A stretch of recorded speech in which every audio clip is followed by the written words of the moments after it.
je voudrais vous proposer un petit exercice avant de commencer nos travaux et que notre cher Fadiga s'installe tranquillement. Nous souhaitons la bienvenue à notre délégation de Côte d'Ivoire qui ont fait un long trajet, qui sont arrivés hier. Ils ont manqué les 2 premiers jours, mais ils sont les bienvenus parmi nous ce matin et c'est toujours un plaisir de les avoir. Vous avez raté quelque chose, je peux vous assurer. Bien, avant de commencer, je souhaiterais avec la salle interagir parce que je vois qu'il y a des têtes qui sont encore endormies. Donc ce que je vais faire, je vais vous demander que chacun choisisse un partenaire. Il va se lever, il va partir vers lui, il va lui dire les 2 mots qu'il a retenus pendant ces 2 journées. Un partenaire, choisir un partenaire, lui dire 2 mots qu'il a retenus de ces 2 journées.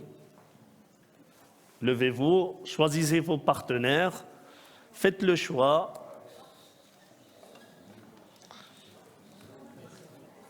D'une manière très aléatoire.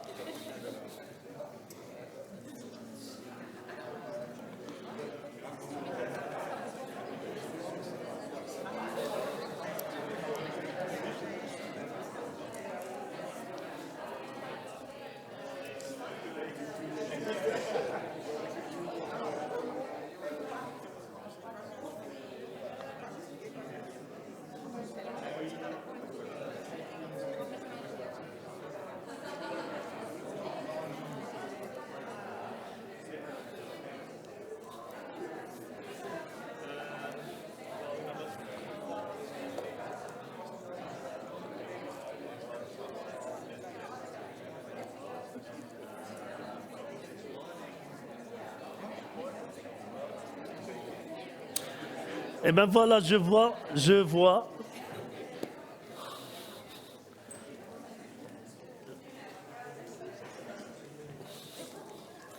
Donc c'est déjà, je vois que vous n'avez pas respecté les consignes. J'ai dit 2 mots. Ça prouve qu'on a encore hâte de se retrouver, de discuter, de parler, de se faire des bises. Et tant mieux, vive les relations humaines et vive le présentiel. La technologie, c'est bien, mais le présentiel, c'est encore meilleur. Thierry, tout à l'heure, je vais vous demander à tous les participants qui sont sur Hublot et sur notre gadget de partager les 2 mots. Tous les 2 mots qu'ils ont retenus, de les partager sur l'application. Et si on pourrait les recenser tout à l'heure, ça serait une belle chose. D'abord, ravi de se retrouver en cette session parallèle que le comité d'organisation a choisi le titre qui est devant vous, Service Delivery Design and Impact Evaluation. Et sur cette session, cet atelier qui vise à présenter les différentes expériences et la conception des services axés sur les clients ou l'expérience utilisateur, et les approches aussi d'évaluation d'impact. Je n'ai pas à vous rappeler que la conception des services orientés clients, ou ce qu'on appelle d'un jargon communément connu chez nous, l'expérience utilisateur chez les francophones, l'a rencontré ces dernières années beaucoup de succès au sein des entreprises parce que ça a montré son efficacité et notamment grâce à sa focalisation sur les vraies attentes de nos clients et de nos utilisateurs. Je pense aujourd'hui les services publics de l'emploi, ils se doivent de placer les besoins de leurs clients au cœur de leur politique et au cœur de ces attentes, que ce soit employeurs ou que ce soit demandeurs d'emploi, parce que ce sont les 2 principaux clients d'un service public de l'emploi, et mettre ces attentes au cœur du modèle de service. Mais parfois, ce n'est pas si évident que ça. C'est facile à dire qu'à faire. Donc, je pense que c'est un sujet assez important. Et nos organisations doivent composer certainement avec tous les clients des services publics d'emploi qui ne sont pas du même type, qui ne sont pas des mêmes mentalités et qui n'ont pas aussi les mêmes attentes, et surtout dans des contextes qui changent. La co-création des services, ce qu'on appelle aujourd'hui par ce mot, elle signifie qu'il doit engager tous les niveaux de clients à différentes étapes de processus d'élaboration de nos services. Donc, ce qui nous ramène à mesurer tous les avantages et surtout les risques et limites que présente cette co-construction. Et c'est pour cela qu'on a organisé cet atelier, pour qu'on réfléchisse ensemble et tenter de formaliser et de retenir quelques principes qui nous garantissent ainsi de fournir des services de qualité, des services qui répondent efficaces et qui répondent aux besoins et aux attentes des usagers des services publics de l'emploi, que ce soit des chercheurs d'emploi ou des employeurs. Donc, pour discuter tout cela, nous avons pour vous choisi un panel garni, comme vous le savez, comme vous le voyez, composé de personnes connues, reconnues dans leur métier. J'espère que je ne vais pas écorcher leur nom. Je commencerai à l'envers de ce qu'on commence d'abord par la galanterie, mais je commencerai par Jean-Louis Quadio, mon ami Jean-Louis Quadio, qui est directeur général du service de l'emploi de la Côte d'Ivoire. Après, je te laisserai parler un peu de ce que fait l'agence Emploi Jeunes, mais très rapidement, l'agence Emploi Jeunes du Côte d'Ivoire, avec M. Jean-Louis Quadio à sa tête depuis le 1er mars, je rappelle qu'il assure entre autres la poursuite et la restructuration de cette agence et la conduite de la mise en œuvre de la stratégie nationale de l'insertion et de l'emploi des jeunes. En tout cas, moi, j'adore les stratégies. Et là, il a été avant conseiller technique du ministère et du ministre de la Promotion de la Jeunesse et de l'Emploi et du service civique de 2016 à 2017. Il est économiste, analyste, statisticien. C'est gros, ça, hein? C'est beaucoup. C'est bon. Tu t'en sors? Je m'en sors. Parfait. Il mérite qu'on l'applaudisse.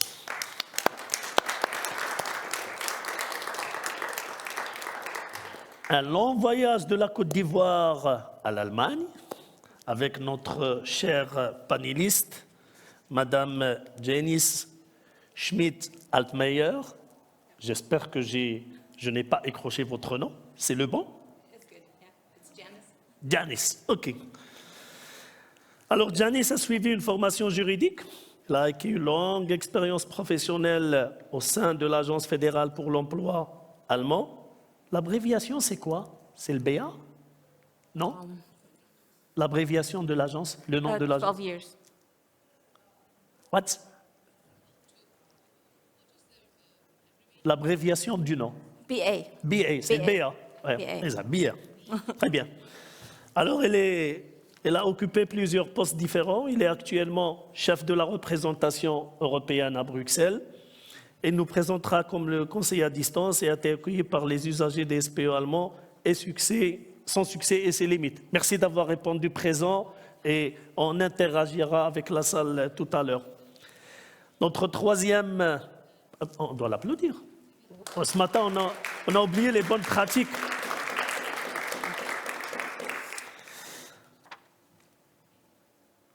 Madame Relika Letmaya, c'est ça? Très bien, heureusement.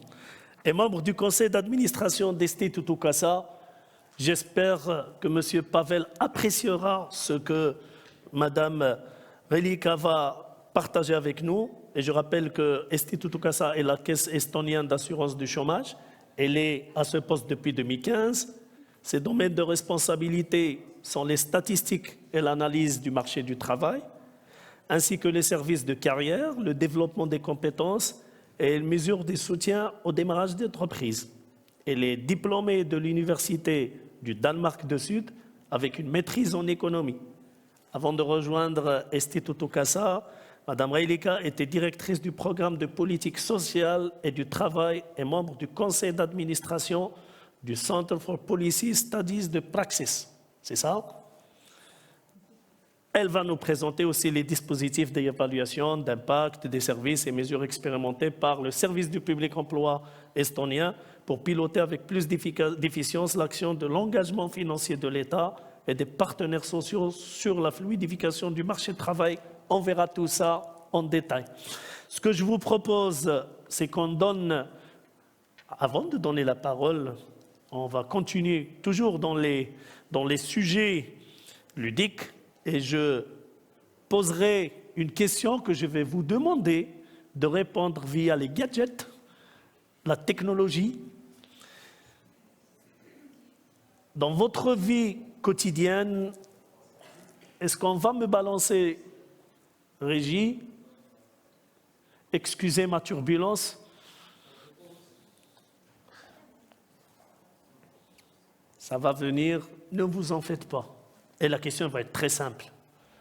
Ah, je vais vous demander de scanner ce joujou. Et voilà. Dans votre vie quotidienne, nous sommes souvent sollicités pour donner notre avis en tant que client sur un service ou une prestation. Toujours, parfois, jamais. Si pas de questions, vous contactez Thierry directement. Si vous n'avez pas de réponse, c'est mon coéquipier ce matin. Merci à Thierry, on l'applaudit aussi s'il vous plaît. Et je vous propose de commencer avec notre premier intervenant, Jean-Louis Quadio, directeur général du FNE, s'il vous plaît. Est-ce que aujourd'hui, tu as une présentation à partager avec nous? Certainement, je l'ai vu. À toi la parole. Tu as 10 minutes, 20 secondes, 60 centièmes. Merci. Tu dépasses, tu payes le déjeuner. Il n'y a pas de problème.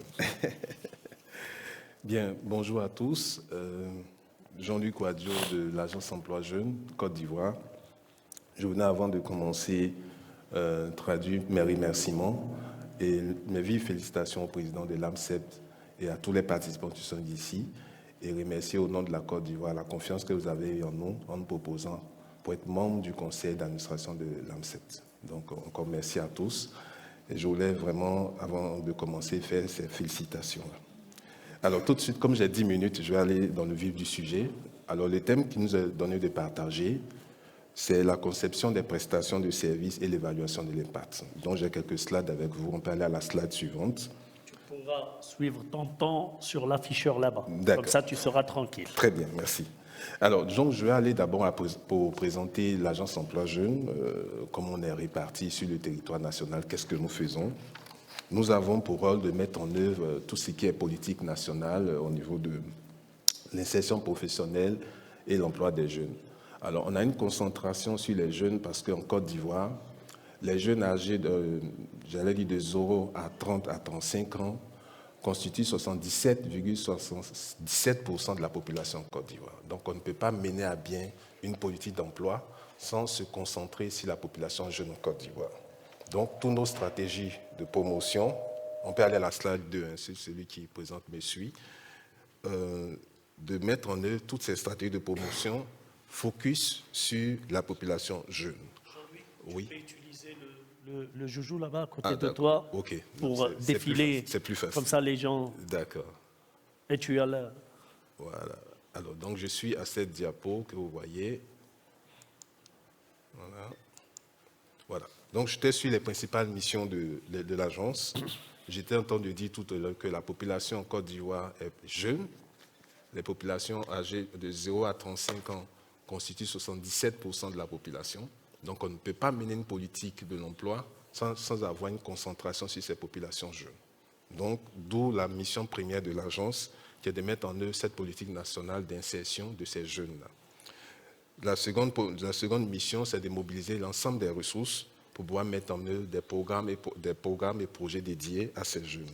Au total, nous avons 22 missions spécifiques, je ne vais pas toutes les décliner, mais toutes ces politiques-là, toutes ces missions concourent à la mise en œuvre des projets et des programmes à l'endroit de ces jeunes. On est répartis, c'est le cas de la Côte d'Ivoire que vous voyez sur la diapo. Donc, on a des agences régionales qui sont réparties dans une bonne partie des régions de la Côte d'Ivoire. On a une vingtaine d'agences régionales, en plus du siège. Et on a développé des guichets emploi que nous mettons dans toutes les communes de la Côte d'Ivoire pour pouvoir mener à bien des politiques de proximité. Parce que si on veut faire des services d'emploi, il faut être proche des populations. Donc il y a des populations qui sont proches de nos services et il y a des populations qui sont éloignées de nos services. Donc, d'où ce maillage territorial que vous pouvez voir sur cette carte. Alors, en diapo suivante, vous pouvez voir là un peu notre cas de promotion de l'emploi. On a un environnement macroéconomique stable en Côte d'Ivoire, favorable. On a une politique du gouvernement qui a défini une vision de la Côte d'Ivoire jusqu'en 2030, dont l'un des axes, je crois bien le deuxième axe, c'est pour créer le maximum d'emplois, de soutenir la politique d'emploi des jeunes et de créer beaucoup de petites et moyennes entreprises. On a une croissance économique forte. C'est vrai qu'il y a eu la Covid qui nous a amené à un taux de croissance de 2%, mais ces 2 dernières années, on a une croissance qui oscille entre 7 et 8% en Côte d'Ivoire. Et on a une ambition forte au niveau de l'Agence Emploi Jeunes. On a fait un plan stratégique 2021-2025 qui est inscrit dans la vision 2030 en Côte d'Ivoire. Alors, toute ma présentation, peut-être, si on n'a rien compris, on peut se concentrer sur cette diapo que vous voyez. On a essayé de mettre en œuvre dans une matrice l'ensemble de nos prestations de services. Alors, sur la partie, il y a le niveau de service que vous pouvez voir, j'allais dire de façon verticale, et il y a la distance vis-à-vis de l'emploi. Alors, le premier niveau, c'est l'orientation professionnelle et la préparation à l'emploi. On est sur un marché de travail. En fonction de ce qu'on peut constater, on définit des offres de services et on essaie d'évaluer les impacts. Donc, le critère le plus important pour nous, c'est l'orientation professionnelle. Donc, il y a des personnes qui sont très proches de l'emploi, mais ces personnes nécessitent un minimum de services. Donc, il y a un minimum de services par rapport à la distance qui est rapprochée de l'emploi qui nous permet de faire une meilleure orientation professionnelle de ces jeunes-là.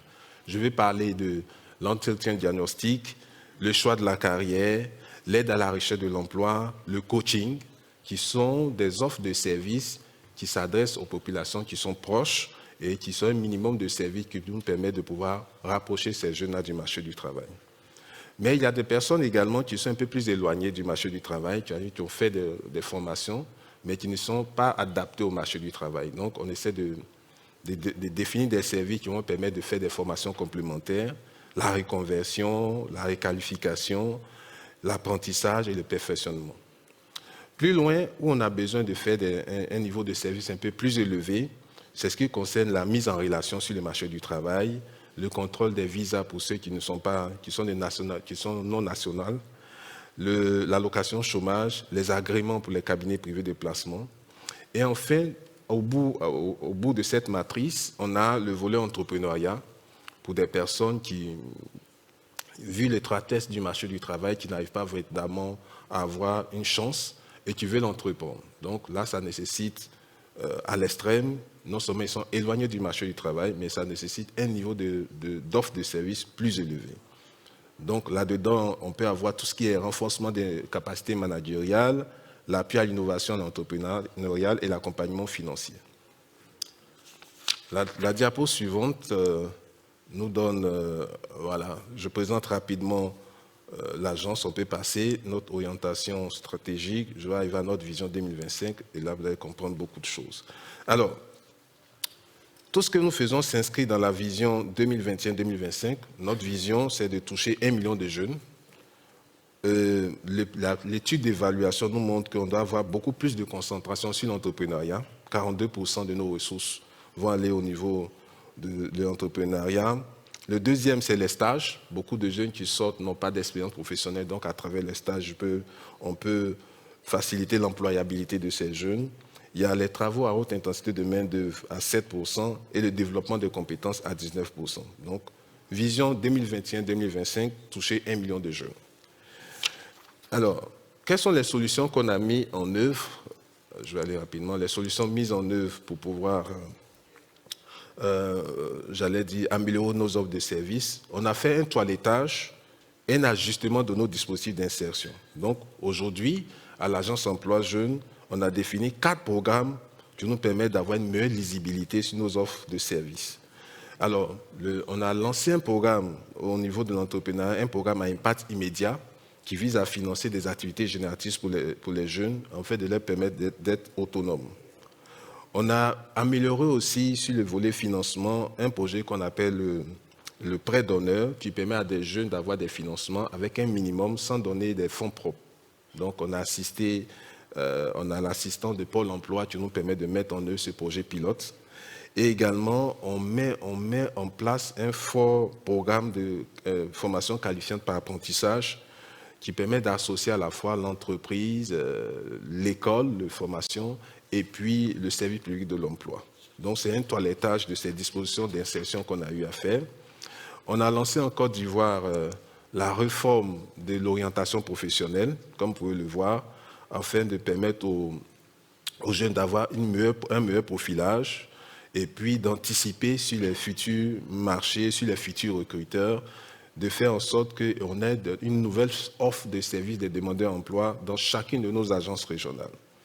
Alors, ce qu'on a eu à faire avec l'assistante de Pôle emploi, on a fait des formations sur l'entretien diagnostic, on a renouvelé l'entretien diagnostic et de faire en sorte que le jeune, maintenant, soit inscrit, après l'inscription, passe forcément par un conseiller emploi avec des nouveaux outils. On a redéfini les profilages des demandeurs d'emploi et on a fait un peu ce qu'on appelle le suivi et l'accompagnement des demandeurs d'emploi suivant le parcours professionnel. Alors, qu'est-ce que ça a apporté comme changement? On est dans la partie impact maintenant. Ça nous a appris beaucoup de choses. Donc, vous pouvez voir ce diagramme que vous voyez à l'écran.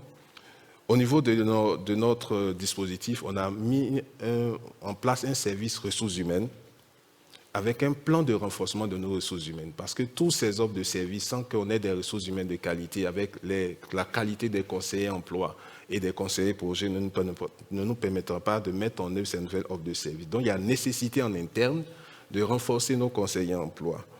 Alors, on a mis en place une plateforme technologique qui s'est améliorée. On a mis en niveau notre plateforme technologique. On a mis en place un centre d'écoute, un call center pour les jeunes. On a mis en place un dispositif de partenariat avec les régions. Et enfin, on a formé l'ensemble des managers et des conseillers de l'agence Emploi Jeune. Donc, tous ces changements nous ont permis de pouvoir faire ces améliorations-là.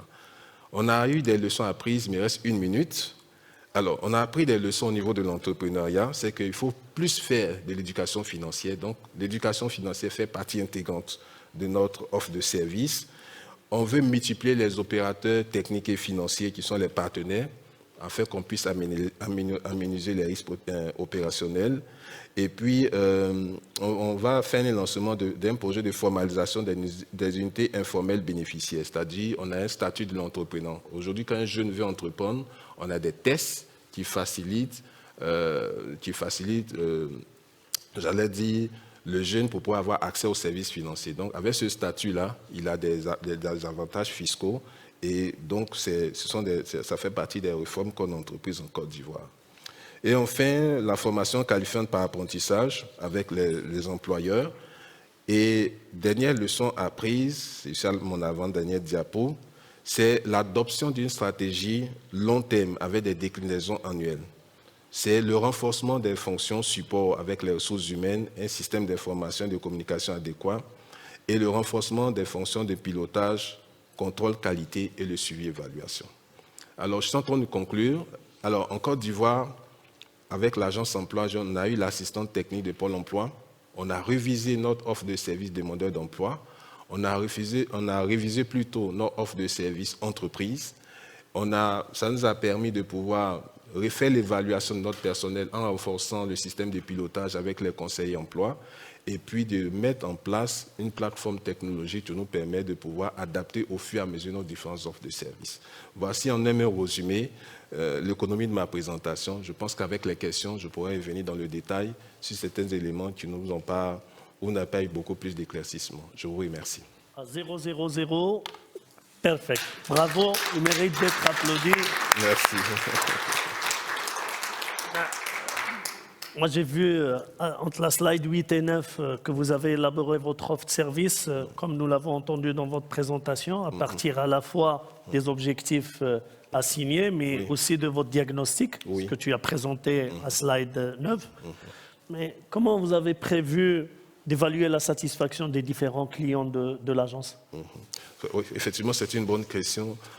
Sur la plateforme déjà, les clients de l'agence, on les évalue déjà sur un dispositif qu'on a mis en place. C'est-à-dire nos conseillers emploi, à travers des outils qu'ils ont mis en place, on fait des enquêtes régulières sur place déjà pour voir est-ce que le niveau de service, est-ce que déjà même, ils sont déjà insérés durablement dans ce qu'ils sont en train de faire? Qu'est-ce qui marche, qu'est-ce qui ne marche pas?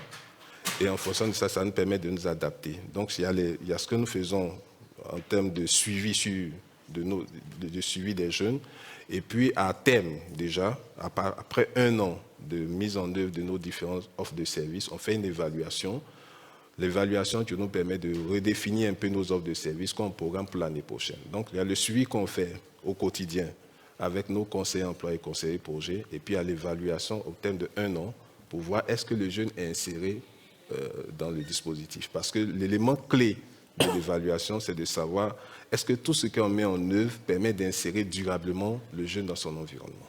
Voilà un peu ce que nous mettons en place en Côte d'Ivoire. Vous avez une démarche formalisée de qualité ou de prise en compte de l'expérience utilisateur? Oui, effectivement. Alors, comment les agents de l'agence Emploi Jeunes sont-ils impliqués ou responsabilisés dans cette démarche? Alors, ce que je voulais dire, en termes de qualité, on a un tableau de bord. Je me suis inspiré même de l'expérience de l'ANAPEC au niveau du Maroc. On a un tableau de bord qui ressort tous les éléments de qualité. Donc, ce tableau de bord est réparti au niveau des agences régionales et des conseils déjà emploi. Et ce tableau de bord est renseigné. Donc, c'est cet outil-là qui nous permet tout de suite de pouvoir avoir les retours systématiques des jeunes, des entreprises, des notes qui sont données aux jeunes par rapport des notes qui sont données par les entreprises aux jeunes. Et ce dispositif, ce tableau de bord qui est présenté chaque semaine avec des statistiques, nous permet de voir est-ce que l'offre de service que nous avons bien est bonne avec les critiques des entreprises et les critiques des jeunes. Et nous faisons les ajustements nécessaires. Voilà. Merci Jean-Louis. Merci. Merci bien. Juste une info express. J'avais demandé à ce que vous envoyiez sur l'application les 2 mots qui ont été partagés avec les collaborateurs. Donc, je vous invite encore à le faire parce qu'on va vous suivre par rapport à ces 2 mots. Donc, je vous invite à les renseigner sur l'application et de l'envoyer. Juste mettez les 2 mots et vous les envoyez. Et donc, j'ouvre la place aux questions par rapport à la présentation de Jean-Louis Kouadio dans la salle. Est-ce qu'il y a des réactions, questions par rapport à ce qui a été présenté à l'agence Emploi Jeunes? Nous avons une première question là-bas. La première question est toujours difficile, donc je vous invite à le poser. Mais la pression, là. C'était juste pour savoir à quel niveau vous êtes. J'ai l'impression qu'il y a beaucoup de choses que vous avez renouvelées et donc en phase de développement, donc de déjà structurer l'offre de services. Est-ce que votre public cible, les jeunes, sont conscients de l'offre de service qui est disponible pour eux? Ou est-ce que ça, c'est encore un défi pour vous? J'ai l'impression que l'offre de service, elle m'a l'air bien structurée et intéressante, mais est-ce que c'est quelque chose où ils ont le réflexe parce qu'ils savent ce qu'ils peuvent aller chercher dans votre institution, ou bien est-ce que c'est quelque chose que vous devez encore travailler, et si oui, comment? Une autre question ou réaction? Voilà, une deuxième, s'il vous plaît. Madame, il est là. Je vais vous demander de vous présenter, s'il vous plaît, comme ça l'intervenant saura à qui il parle. Ok, moi c'est Issoufou Boubacar, donc je suis de l'ANPE du Niger. Donc ma question c'est relativement à l'entrepreneuriat, parce que dans le domaine de l'entrepreneuriat, nous rencontrons aussi au Niger quelques obstacles, surtout liés au financement des entreprises des jeunes. Maintenant, par rapport à la Côte d'Ivoire, j'ai bien vu que le focus est mis, en tout cas sur le financement de l'entrepreneuriat des jeunes. Et quel est le dispositif actuellement en termes de satisfaction sur le volet accessibilité au financement des jeunes? S'il y a des obstacles que vous avez rencontrés, comment a été relevé ces obstacles? Voilà, merci beaucoup. Surtout qu'on a vu qu'il y a plusieurs actions d'entrepreneuriat mises en place par l'agence. Est-ce qu'il y a une dernière question qu'on peut reprendre? Bien. Jean-Louis, je te laisse réagir par rapport aux 2 questions de madame et de monsieur. Merci beaucoup. La première question est relative à l'aspect communication, c'est-à-dire, c'est vrai qu'il est bon de mettre des offres de services, mais on a 2 publics. On a les jeunes ou bien les populations qui viennent, les demandeurs d'emploi, et puis d'un côté les entreprises. Donc on a mis en place une politique de communication. Mais à la vérité, quand je venais à l'agence en 2017, les jeunes ne croyaient pas du tout au dispositif parce qu'ils se disent que c'est un CPI de l'emploi. Bon, tout ce qui est de l'État ne marche pas forcément, ou bien on a déjà des connaissances, etc. etc. Donc, c'est ce qui nous a amené à, dans toutes les offres de services que nous mettons, à avoir une bonne politique de communication. Alors, la communication que nous avons mis en place, c'est d'abord une communication de proximité, c'est-à-dire dans les régions. Il y a le corps préfectoral, les mairies, les mutuelles de développement, les associations de jeunes. Et même chez nous en Côte d'Ivoire, on a le Conseil national des jeunes qui fait partie du conseil d'orientation, c'est-à-dire le conseil d'administration de l'Agence Emploi Jeunes. Donc tous ces instruments sont des relais de communication envers ces populations jeunes et des relais de communication envers les entreprises. Au sein du conseil d'administration de l'Agence Emploi Jeunes, il y a également la fêtière des entreprises. Le patronat est représenté également dans notre conseil d'orientation aussi, qui fait le relais en termes d'information auprès de ces entreprises. Mieux, puisque les jeunes ne croient toujours pas au dispositif, lorsqu'on fait on lance des programmes et que des jeunes sont retenus, on fait une publication. C'est-à-dire, si dans une région X donnée, s'il y a 100 jeunes qui ont été sélectionnés, on fait la publication de ces listes avec les contacts et qui sont affichés dans les mairies, qui sont affichés dans les sous-préfectures, qui sont affichés dans les collectivités. Et ça permet aux jeunes de vérifier, derrière les chiffres, qu'il y a des jeunes qui ont été effectivement recrutés dans nos différents dispositifs. Et ça crée vraiment une saine émulation au sein de cette jeunesse-là qui croit de plus en plus à nos différents dispositifs. Donc, ce sont ces éléments de communication qui accompagnent effectivement la nouvelle définition de nos offres de services, demandeurs d'emploi et entreprises. Je ne sais pas si ça a permis de répondre à votre question. Alors, la deuxième question relative au monsieur du Niger sur l'entrepreneuriat. Jusqu'à aujourd'hui, les banques sont un peu frileuses pour pouvoir mettre en place des dispositions, mais en Côte d'Ivoire, c'est l'État qui fait beaucoup plus d'efforts. Chaque année, on met près de 5 milliards de francs CFA sous forme de garantie au niveau des banques partenaires déjà, pour qu'elles puissent apporter des financements aux jeunes. Donc, on a 3 échelles. On a des petits financements de 100 000 à 1 million de francs CFA. C'est pour des petits projets de jeunes. Et une fois que ces jeunes se comportent bien, on passe à une autre échelle, entre 1 million et 5 millions. Et puis, il y a des projets plus structurants où on va jusqu'à 50 millions. Mais ce que nous faisons dans notre dispositif, le jeune vient défendre son projet devant un jury qui est composé de spécialistes techniques et de spécialistes financiers. Tout ça de l'agence?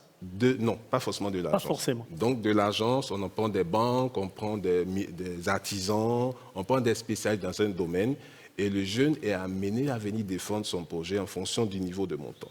Et ça permet déjà aux banques de regarder un peu et de se familiariser de plus en plus au dispositif de l'entrepreneuriat. Mais pour le moment, il faut l'avouer, les banques elles sont un peu réticentes, mais c'est l'État qui fait beaucoup plus d'efforts en mettant un système de garantie en place. Voilà. Merci Jean-Louis pour toutes ces réponses et ces éclaircissements. Et je vous propose de passer à notre deuxième intervenante, Janice de l'Agence fédérale pour l'emploi allemande. Et elle va nous présenter comment le conseil à distance a été accueilli par les usagers du service public de l'emploi allemand, ses succès et aussi ses limites. À vous la parole, Janice. Thank you very much. I would like to step up, if that's okay. Yes. Because I'm better in speaking standing. Oh.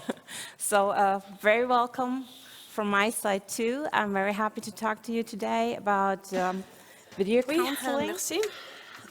And if Aujourd'hui, it's becoming the je new normal, voudrais vous as you all parler know, du the labor market vidéo-conseil. is undergoing a digital change at the moment. C'est une nouvelle réalité, comme vous le savez. Pandemic, and, Nous avons une transition digitale sur le marché du travail qui a été évidemment renforcée par la pandémie.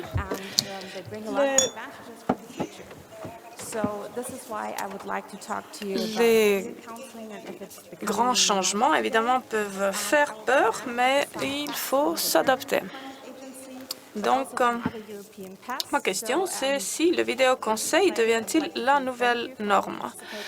and supporting past from Europe, which supported us in Je in the survey we did, and also remercie some slides, beaucoup especially ceux qui nous ont soutenus who en supported us Europe, very much. l'organisation First of all, européenne. we'd like to Et je remercie également les Pays-Bas pour leur soutien et leur participation. Donc d'abord quelques mots sur notre organisation fédérale en Allemagne. Nous avons donc une agence fédérale et 10 agences régionales. Donc nous avons 600 centres et 303 centres au niveau plus local. Donc, nous proposons du soutien financier, nous proposons toute une série de services dans le domaine des qualifications, de la formation, services aux employeurs, etc. Donc, je ne vais pas parler de tous nos services, mais en particulier du vidéoconseil. Nous avons eu plus de 2000 contacts vidéo. Donc, depuis le début de la pandémie, c'est une nouvelle évolution. Nous avons aussi mené une enquête dans les SPE pour savoir dans quelle mesure ils utilisent ce type de service. Donc, 24 SPE 17 SPE sur 24 ont répondu à notre enquête. Et nous avons vu que ces nouvelles formes sont assez largement répandues aujourd'hui, mais qu'il y a des clients aussi qui souhaitent un conseil sous forme hybride. Ça, c'était un des résultats. Deuxièmement, nous avons constaté que ce type de conseil, en fait, donc devient de plus en plus fréquent. Donc, il y a 3 grands défis. D'abord, les capacités technologiques, puis le cadre juridique en matière de régulation, et puis l'aspect humain. Donc, d'abord, dans quelle mesure les clients acceptent-ils le vidéoconseil? Il y a aussi des questions liées à la protection des données dont il faut tenir compte. Parfois aussi, il y a des petits soucis juridiques. Il n'est pas toujours clair ce qu'on peut faire, ce qu'on ne peut pas faire. Nous avons aussi des régulations internes. Donc, quand on utilise des technologies, il faut aussi assurer un bon niveau de protection des données. Nous nous souvenons du WebEx, de Zoom, etc., que nous avons découvert au début de la pandémie, et donc il faut toujours prendre en considération la protection des données. Puis, il y a aussi un problème de confiance. Dans quelle mesure les clients ont confiance en ce type de conseil. Voici encore des informations de la part des SPE allemands et hollandais. Donc, ces données ont été collectées sur une plus longue période, mais donc les Pays-Bas sont indiqués en rouge et l'Allemagne en gris. Donc, le contact par téléphone aux Pays-Bas, vous voyez, sont très répandus. En Allemagne, presque pas. Donc, en Allemagne, 44% des personnes préféraient un contact par vidéo. Aux Pays-Bas, beaucoup moins. Et donc, environ 20% dans les deux pays préfèrent une rencontre en personne. Donc, tout n'est pas tout à fait comparable ici, mais nous voyons un certain changement dans les préférences. Deuxième question, est-ce qu'il y a des limites aux vidéoconseils? Oui, il y a des limites qui sont liées éventuellement aux travailleurs. Ensuite, il y a les groupes vulnérables, puis des personnes qui sont en dehors du marché du travail depuis longtemps. Aussi des problèmes humains, peut-être empathie, la créativité, qui pâtissent un petit peu. On peut moins observer le langage corporel et les groupes vulnérables peuvent aussi avoir des problèmes liés à la compétence digitale. Et en Allemagne, il n'y a pas toujours une très bonne connexion Wi-Fi, donc tout le monde n'a pas accès à Internet en Allemagne. Partout. Donc, il y a des personnes qui n'ont pas donc, constamment une connexion Internet accessible. Et puis, il y avait aussi des limitations techniques de notre part. Nous n'avions pas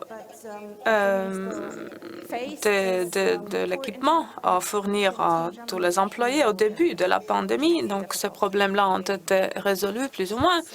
Mais dans les régions rurales, les problèmes avec les connexions persistent toujours.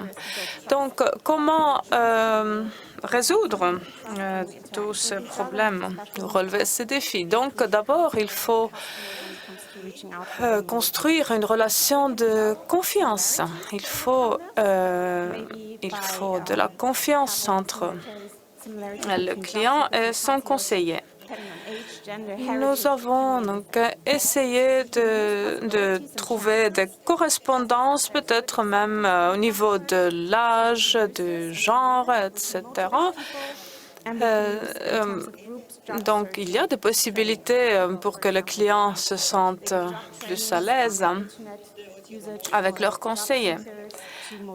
Donc, nous avons eu des formations dans ce domaine. Le Portugal, par exemple, a eu des expériences dans ce domaine.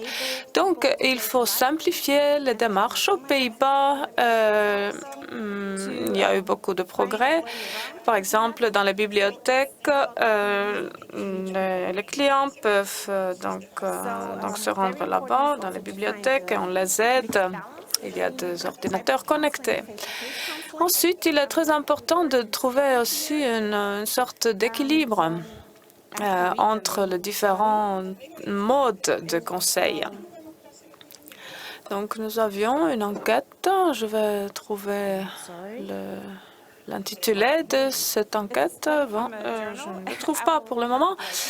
Je suis désolée. Je vais vous le donner plus tard. Donc, il y avait une enquête de satisfaction.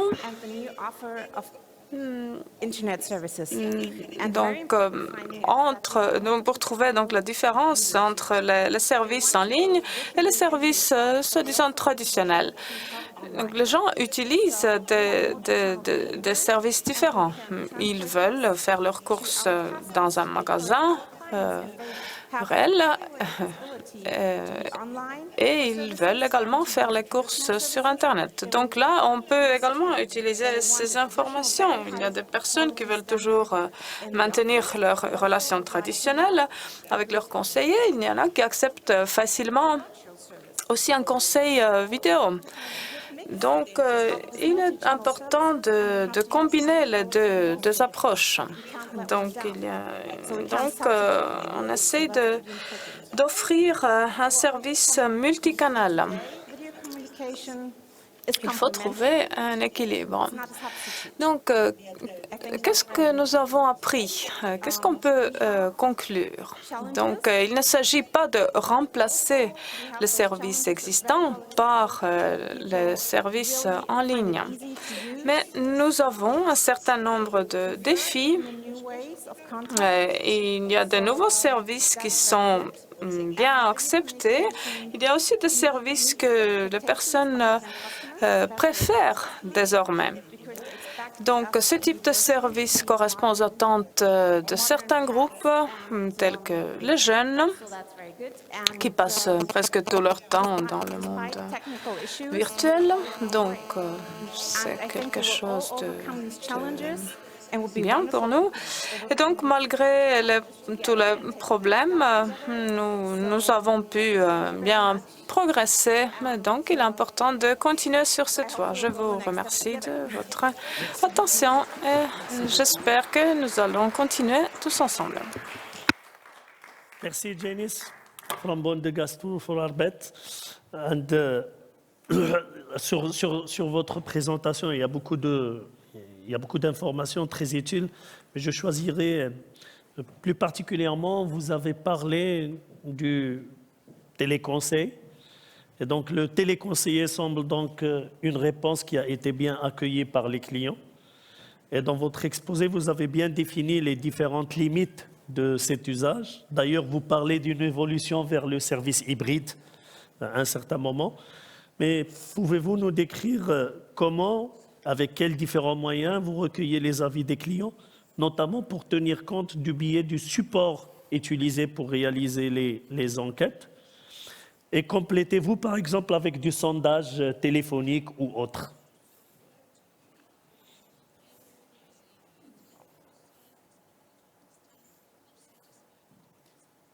Yes, of course. Thank you very much for the question. There are different ways we do to support. Oui, merci pour cette question. Oui, nous avons différentes façons de recueillir les avis des clients. Par exemple, quand un client arrive pour la première fois, un téléconseil, ensuite, tout de suite après, par exemple, nous les recontactons pour demander leur avis. Donc, tout de suite après, ils ne l'auront pas oublié. Mais parfois, on appelle aussi, on les appelle par téléphone. Donc, quand un client vient de faire un appel vidéo, parfois il est peut-être plus difficile de refaire une autre conférence vidéo. Donc, parfois, nous demandons aussi s'ils sont d'accord que nous les contactons par vidéo pour avoir un téléconseil, mais ce n'est pas du tout obligatoire. Donc, ils peuvent aussi se rendre dans nos bureaux. Donc, quand ils se rendent dans nos bureaux, on leur demande aussi s'ils veulent bénéficier du téléconseil. Donc, après, encore, nous les recontactons pour recueillir l'avis. Merci. Et dans le même registre, dans une logique de co-création, est-ce que les clients sont associés à un moment dans le processus d'élaboration ou ajustement de la prestation du service?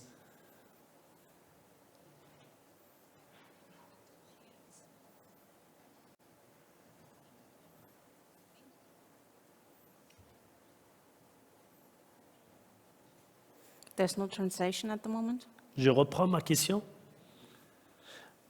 Dans une logique de co-création, parce qu'on a parlé d'associer les utilisateurs à la création et à l'élaboration des services, est-ce que les clients sont associés à un moment dans soit le processus d'élaboration ou l'ajustement d'un service particulier au sein de l'agence?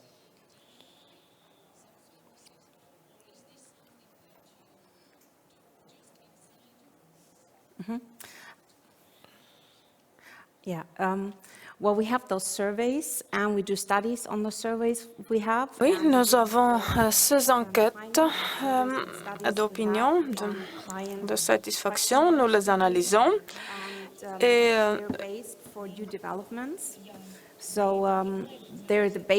ces enquêtes sont prévues justement pour servir de base pour nos activités futures. Donc, lorsque nous leur téléphonons, nous demandons leur opinion et ensuite, il y a cette co-création.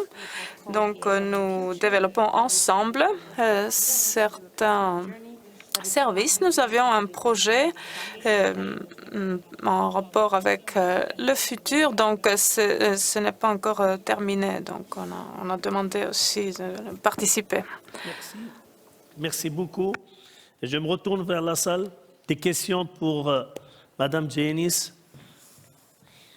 Déjà, il y a beaucoup de questions. Vous êtes chanceuse, vous avez beaucoup de questions. Thank you very much. Also from the side of Switzerland, video counseling is also a very timely topic, research topic in Switzerland. Dorit, j'espère que tu ne vas pas nous merci. parler de finances. Peut-être un petit aspect aussi. Comme sur Dorit ce est la sujet. trésorière de l'AMCEP, elle adore parler finances. Okay, the first question would be as regards activation. So in Switzerland, we also observe that there's a high level of satisfaction as regards the video counseling offer. Oui, merci. Donc, c'était très intéressant ce que vous avez dit sur le téléconseil. Ma question porte sur une évaluation d'impact de ces mesures. Est-ce que vous avez pu voir si les personnes qui ont bénéficié de ce service Aspect would be as regards sont plus à même à retourner sur le marché du travail. Ensuite, vous avez parlé aussi de moyens technologiques tels que le smartphone. Est-ce que les smartphones peuvent être comparés, en général, sont comparables aux PC, aux ordinateurs, où il y a plus de limitations à l'usage des smartphones? Et ensuite, en ce qui concerne le rapport coût-bénéfice, est-ce que toutes ces mesures peuvent aussi faire gagner de l'argent? Il y a une deuxième question ici. Madame? Pour monsieur? Janice, thank you very much. I really enjoyed the presentation and obviously very timely as well. Hey, merci beaucoup, Janice. C'était une présentation d'actualité et je suis content de voir que vous avez choisi les Pays-Bas comme exemple, car ce pays était en quelque sorte pionnier dans ce domaine depuis 2009.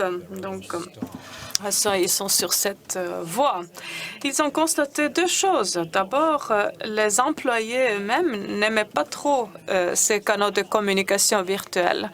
Donc, ils ont perdu un certain nombre de conseillers qui préféraient un contact direct humain. Est-ce que vous avez évalué donc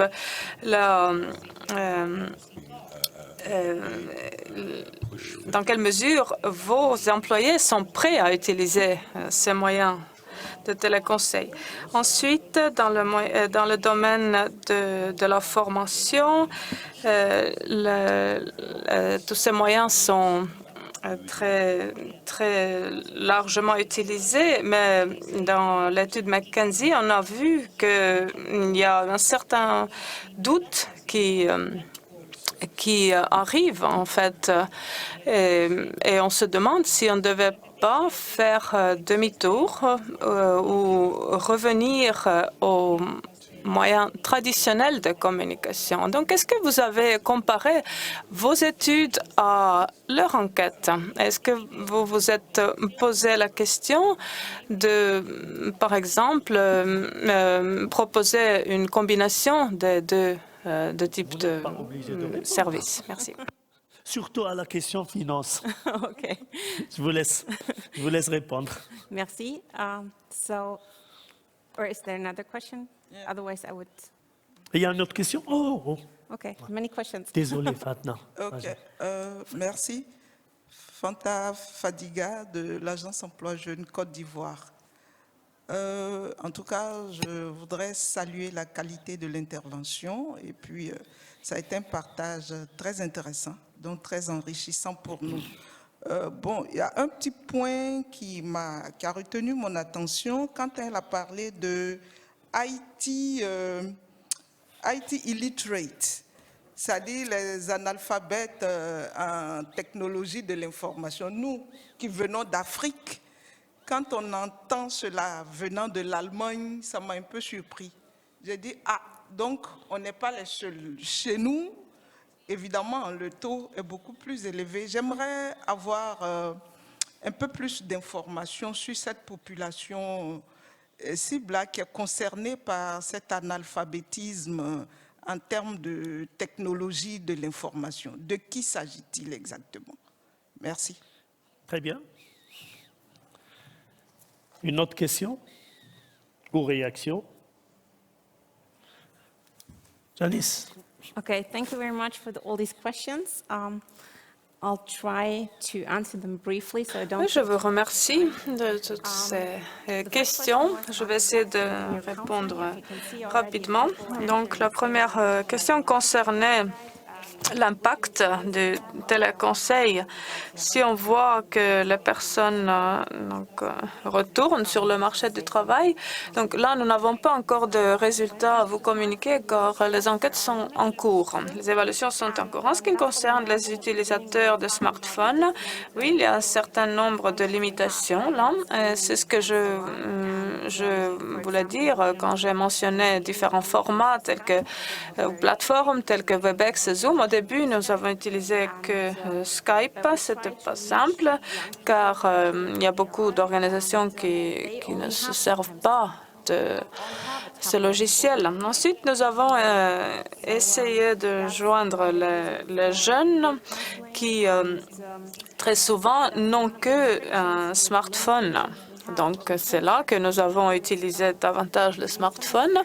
Mais au début, il y avait une limitation car parfois les systèmes, les téléphones ne sont pas compatibles. Évidemment, nous ne pouvons pas proposer toute notre gamme de services par smartphone. Ensuite, le rapport coût-bénéfice, si on peut donc économiser des moyens. Évidemment, nous gagnons du temps dans les régions rurales. Nos conseillers voyageaient beaucoup et les clients également se déplaçaient souvent. Donc, ce temps a été économisé. Donc, indirectement aussi, de l'argent a été économisé. Ensuite, il y avait une question par rapport aux Pays-Bas. Pourquoi nous avons choisi les Pays-Bas? Il y avait plusieurs raisons à cela.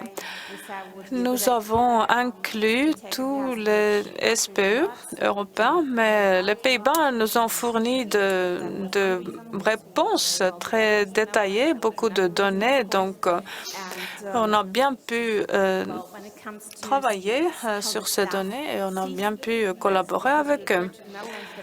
Et donc, la façon dont nos employés ont accueilli ces nouvelles mesures, oui, aux Pays-Bas, au début, c'était difficile.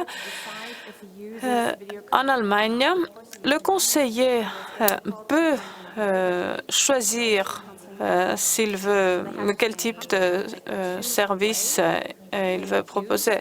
Au début de la pandémie, évidemment, ce n'était pas facile, mais ils pouvaient travailler à partir de leur domicile. Mais évidemment, tout le monde n'était pas heureux. Puisque ce mode de conseil n'est pas obligatoire pour les employés, enfin pour personne. Donc, il y a une possibilité de choix. Mais c'est également une façon de faire des progrès. Nous proposons des formations à nos employés pour mieux servir nos clients par tous ces différents modes de communication. Puisque aujourd'hui, il est possible de proposer le service traditionnel en présentiel. Évidemment, ce type de fourniture de services est plus fréquent maintenant, mais je pense qu'à l'avenir, il y aura des choix qui vont être faits. Mais on ne peut pas encore prédire quel sera l'équilibre trouvé à terme. Donc là, comme ce service n'est pas obligatoire, nous faisons une évaluation, des enquêtes. Nous travaillons sur les données recueillies, mais on n'a pas encore de résultats pour décrire l'efficacité de l'un ou l'autre mode de conseil. We like to think the world revolves around Yes. employment services, which it does, of course. Oui, donc nous aimons d'imaginer que le monde tourne autour de nos services, mais évidemment les grands défis se trouvent surtout dans le domaine de services bancaires, de finances, etc. Donc, c'est pour ça que je voulais savoir si vous comparez vos services avec ceux proposés dans d'autres secteurs. Donc, oui, la réponse, nous avons regardé quel type d'enquêtes sont réalisées dans d'autres secteurs. Donc, j'avais mentionné le Portugal, mais je ne sais pas si le Portugal évalue aussi l'efficacité ou compare l'efficacité de leur service. Ensuite, en ce qui concerne l'analphabétisme digital ou numérique, donc ce n'est pas très simple à décrire ou à définir. Ça dépend de l'âge de la personne, de différents facteurs en réalité.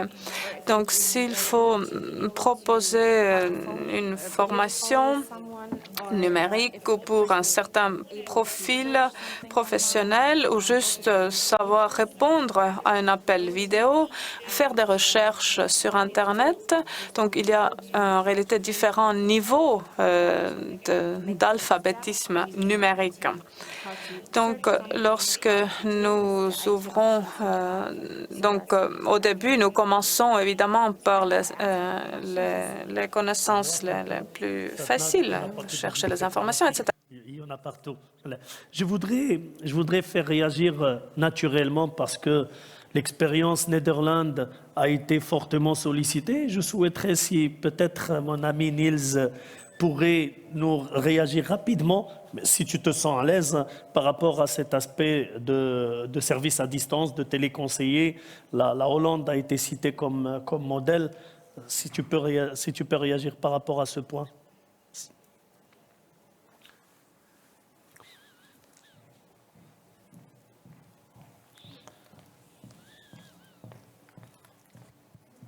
Thank you very much for this opportunity. I didn't expect this, but I will say a bit. Oui, je vous remercie de cette opportunité. C'est surprenant. Donc, quelques mots sur les préférences aux Pays-Bas. Vous avez vu, là, il y a une préférence nette des appels téléphoniques par rapport aux appels vidéo. Il y a des personnes, oui, qui n'ont pas suffisamment de connaissances dans le domaine informatique. Donc, depuis 2 ans, nous avons travaillé en distanciel. Donc, nos employés ont travaillé dans leur salon, dans leur cuisine, avec leurs enfants autour, etc. Donc, ils considèrent que c'est une intrusion dans leur monde, dans leur domaine personnel, donc lorsqu'ils doivent passer des appels vidéo dans ces conditions. Donc, ils ne se sentaient pas à l'aise pour proposer du téléconseil chez eux. Donc, surtout au début, lorsque tout était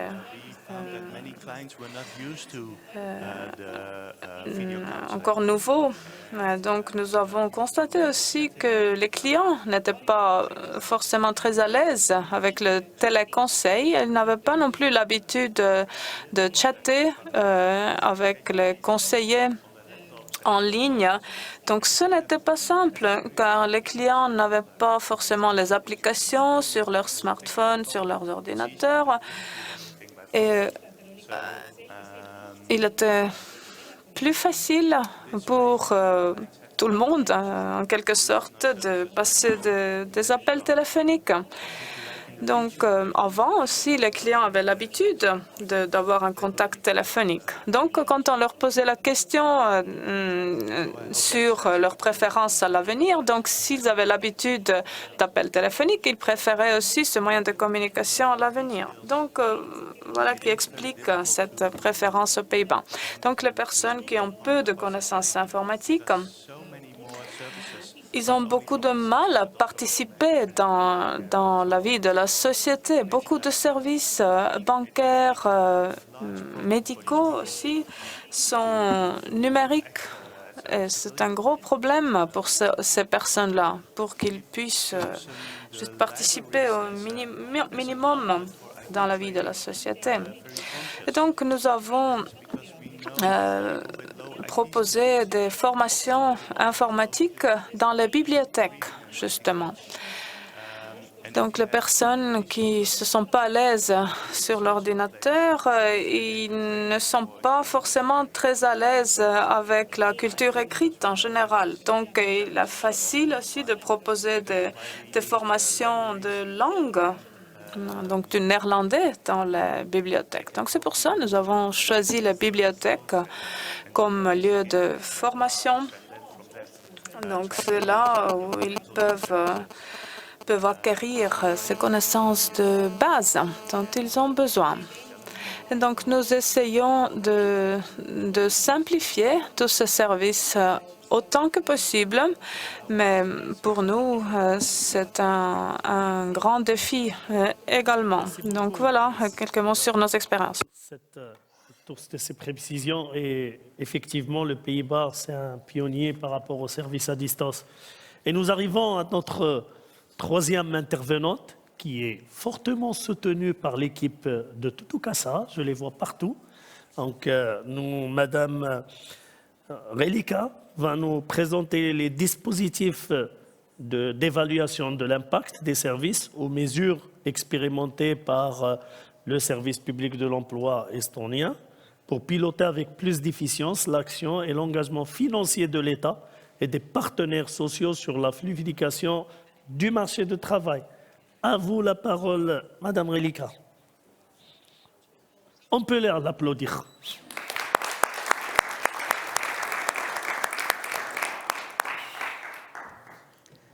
So thank you. I'm going to tell you about automated impact evaluation tool, which is called MALLE in Estonian. Donc, moi, je vais vous parler de l'évaluation de l'impact des mesures actives du marché du travail, MALLE, en Estonie. Donc, ce matin, il a déjà été question de l'évaluation d'impact. Donc, ici en Estonie, nous avons essayé d'automatiser cette évaluation d'impact. Donc, d'abord, quelques mots sur notre organisation, sur ce que nous faisons. Je pense qu'aujourd'hui, déjà, vous connaissez un petit peu notre fonctionnement. Donc, la caisse d'assurance chômage en Estonie, c'est une organisation publique indépendante.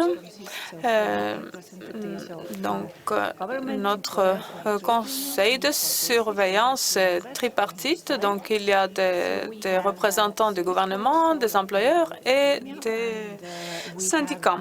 Donc, deux représentants à chaque niveau.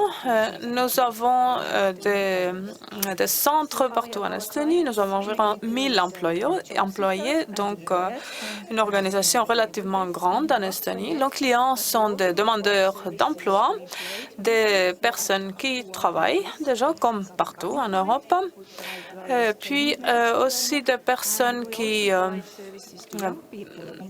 peuvent perdre leur travail. Nous proposons aussi nos services aux jeunes, aux étudiants, et aussi nous nous fournissons des services de conseil de carrière. Donc, principalement, nous proposons différents services. Nous avons une soixantaine de mesures actives du marché du travail. Nous payons également les allocations chômage et nous évaluons aussi la capacité de travail. En ce qui concerne notre politique active du marché du travail, comme vous voyez sur cette diapositive, depuis 2015, les coûts ont considérablement augmenté dans ce domaine et le nombre de participants à ces mesures ont pratiquement doublé. Mais le plus important est de savoir quelles mesures va-t-on utiliser, pour quoi faire et pour quelles personnes. Donc, nous avons décidé de mettre en place un outil d'évaluation d'impact automatique, MALE en estonien, c'est un prénom féminin en estonien. Aussi. Donc, depuis 2018, nous travaillons dessus. Nous avons recueilli les expériences dans différents pays européens. Nous sommes allés en Allemagne dans leur SPE.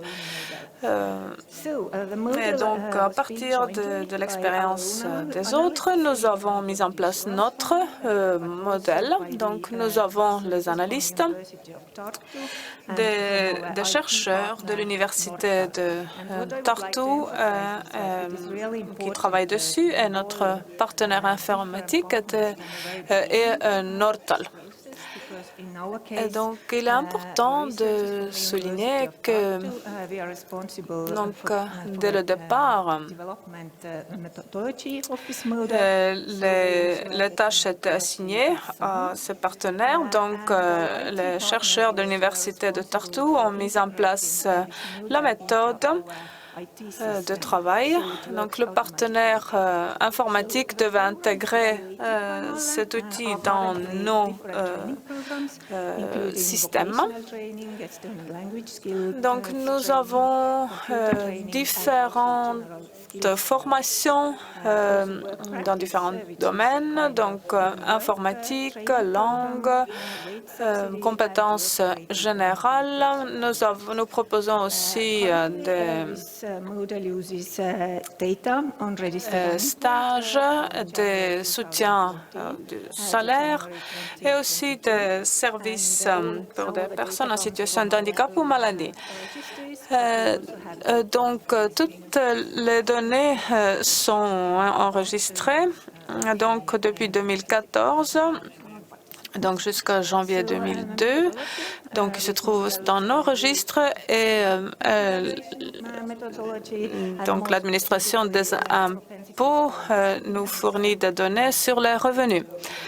Donc, la méthode que nous utilisions, c'est l'appariement des coefficients de propension et donc la correspondance exacte combinée avec la correction par régression. Donc, comment ça marche? Il y a donc trois étapes. Il y a des fichiers commandes qui ont accès aux données automatiquement. Et donc, il traite. Ensuite, les fichiers commandes effectuent les correspondances statistiques et notent les données à parier. Nous pouvons donc utiliser différents facteurs comme l'âge, région, secteur, expérience de travail préalable, etc. Donc, différents groupes possibles. Et troisièmement, il y a donc des fichiers pour l'interface qui visualisent les résultats de l'évaluation et effectuent le calcul en ligne pour voir aussi quels ont été les impacts, quel est l'impact de différentes mesures. Donc là, vous pouvez voir donc une évaluation d'impact de différentes mesures mises en place. Donc à droite, là, à gauche, vous voyez la formation de langue de l'estonien. Donc, horizontalement, vous voyez donc le temps.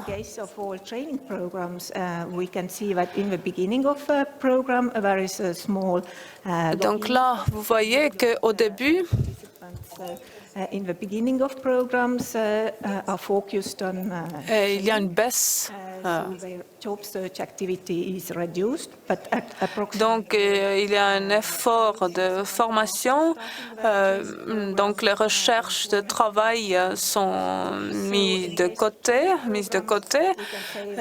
Et donc 5-6 mois après la mise en place de la mesure, en fait, l'impact devient positif.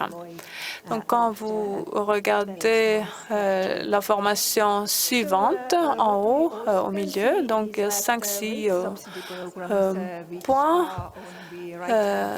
qui augmentent.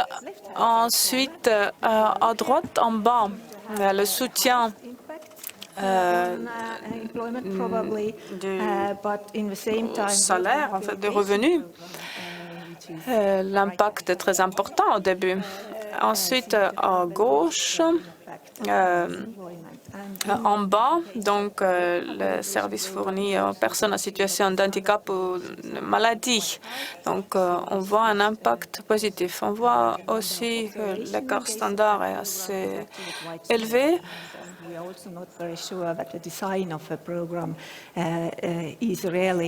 Car peut-être le design de ce programme n'est pas idéal pour évaluer ces données. Ici, on voit les revenus. That the impact on earnings of a participants conditional on being employed is actually small. À droite, en bas, on voit que l'impact est relativement petit. Donc, dans certains domaines, c'est neutre ou même négatif. Là, donc, formation professionnelle, nos modèles indiquent également, on voit ces informations dans nos systèmes d'information, donc l'impact sur différents groupes. Donc là, il y a plusieurs sous-groupes. En formation professionnelle, il n'y a pas de très grande différence d'une année à l'autre, mais on voit quand même que les hommes ont l'air de bénéficier davantage que les femmes.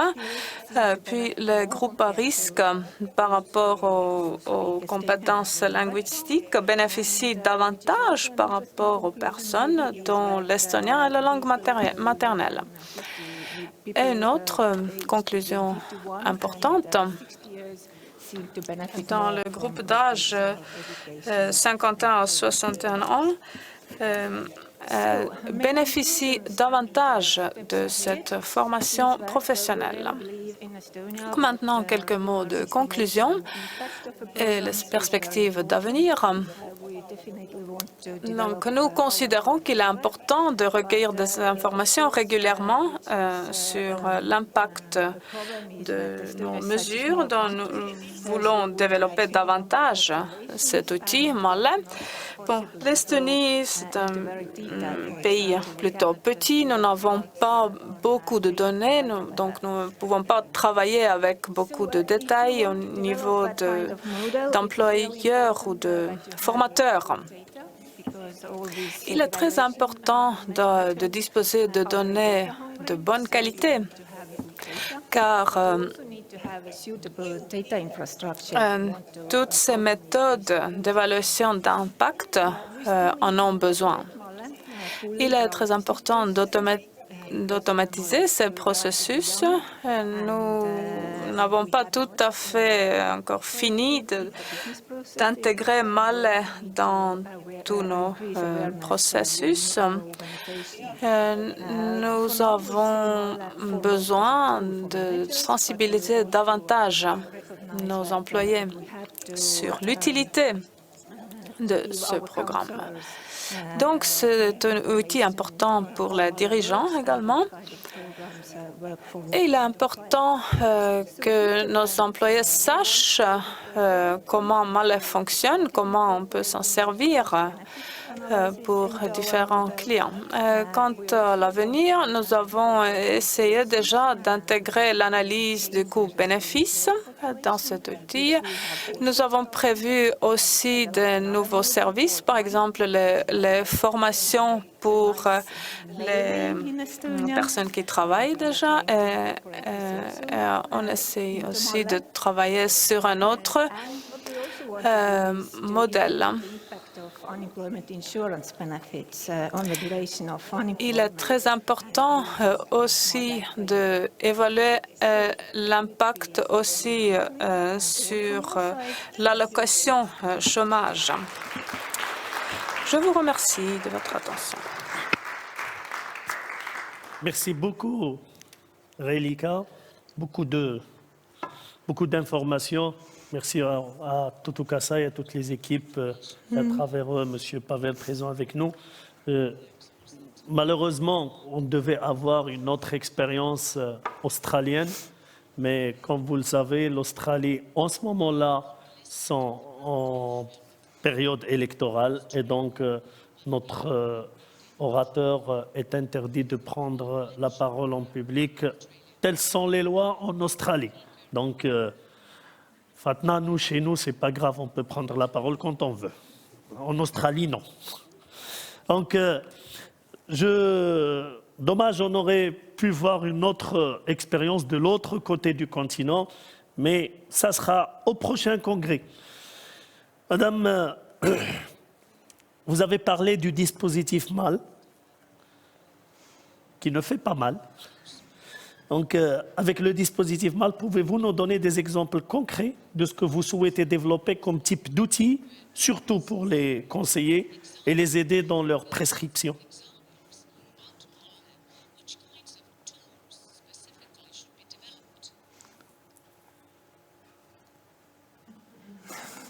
Je n'ai pas entendu ce qu'a dit la traductrice. Could you maybe be a little bit more specific? Je reprends? Yeah. OK. Avec le dispositif MAL que vous avez présenté, pouvez-vous nous donner des exemples concrets de ce que vous souhaitez à Tutu Casa développer comme type d'outils à mettre à la disposition des conseillers pour les aider dans leur prescription?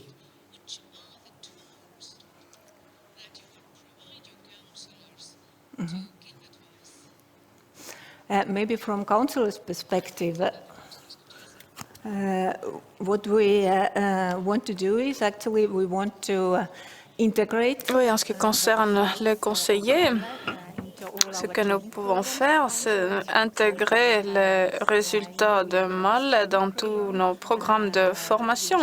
Nous avons un programme de formation pour les nouveaux employés que donc tous les employés doivent suivre, qui nous joignent. Donc, il faut, je pense que nous allons intégrer les résultats de MAL dans tous ces programmes de formation, donc aussi dans le système d'information. Mais un objectif à long terme, c'est de l'intégrer les résultats de notre programme d'évaluation haute,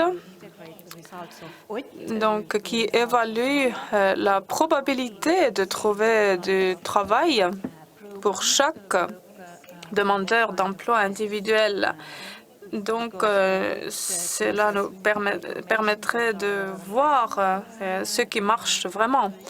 Donc, Hoyt nous donne des informations supplémentaires sur le client.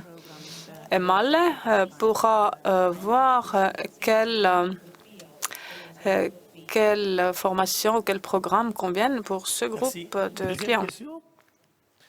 Comment vous allez intégrer les facteurs environnementaux dans les résultats?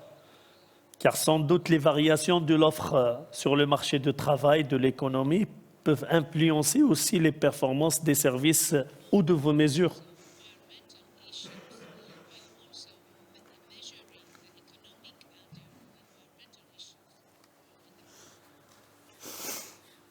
Yes. Merci aux traducteurs. Yes, theoretically, the economic context should be taken account. Oui, en théorie, le contexte économique est quelque chose dont nous devrions que nous devrions prendre en considération, car les participants, le groupe contrôle, donc tout se passe sur une même période, donc il faut prendre tout ça en considération. Parfait. Comme je commence à perdre la voix encore davantage, je voudrais me retourner vers la salle pour les questions à nos amis de Tutukasa. N'ayez pas peur, c'est gratuit. Dorit, monsieur, madame, Dorit, toutes les questions sauf la finance. En Estonie, on ne parle pas d'argent. Only earnings. Thank you very much for this interesting presentation, and I would like to focus on the effects. Oui, moi, j'ai une question sur l'impact, différents impacts. J'étais relativement surpris. Je me souviens que l'OSCE a trouvé un impact positif par rapport aux revenus. Et donc, vous utilisez cette évaluation pour voir si vos formations professionnelles peuvent être modifiées à l'avenir. Thank you very much. I had maybe one thought and then one question. Maybe the first thought Oui, is moi, that j'ai un commentaire et une question. D'abord, I'm sorry, I'm from Belgium. je ne sais pas, je viens de Belgique. So we very Pardon. similar in the Donc, numbers of nous travaillons de la même manière. Nos paramètres se ressemblent, j'ai l'impression, par rapport au nombre de demandeurs d'emploi, etc.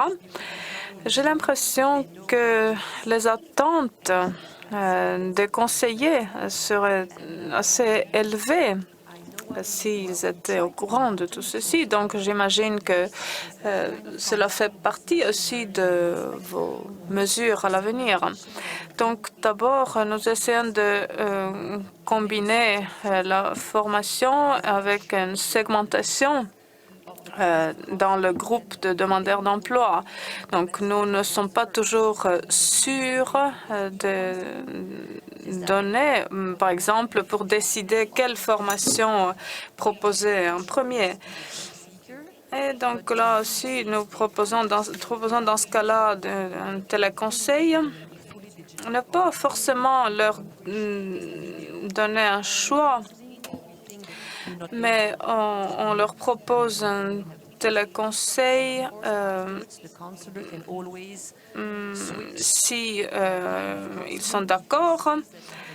Et plus tard, le conseiller peut faire des changements lorsqu'il voit qu'il s'agit, disons, dans le cas extrême, d'une personne alcoolique, donc il a besoin d'un autre type de formation, de conseil pour commencer. Donc, est-ce que vous voyez que le conseiller attend à avoir ce type de soutien de cet outil, ou Avez-vous l'impression que cet outil leur permet de focaliser leur activité? Mais peut-être vous ne voyez pas encore ces résultats, car il est assez difficile de faire tous ces changements en interne déjà.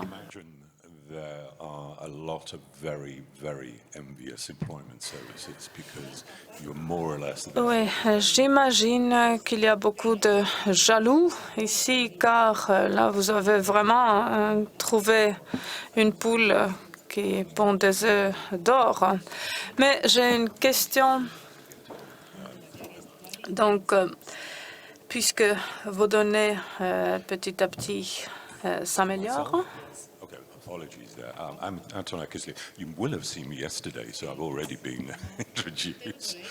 In fact, I could have done the Australian. Vous m'avez peut-être rencontré hier. J'aurais pu faire moi-même cette présentation australienne, car je travaille auprès d'un organisme australien. Mais bon, pour revenir à la question que j'allais poser, comment vous trouvez vous mettez en rapport le design de vos services avec les données que vous créez, car les données vont vous indiquer l'impact sur l'emploi, sur les salaires, etc. Mais dans quelle mesure vous essayez de faire des changements dans l'offre de vos services en tenant compte de ces données? Et comment vous incitez les personnes à améliorer leurs compétences pour qu'ils puissent organiquement remodeler vos services pour que les employés comprennent comment ces données impactent les clients?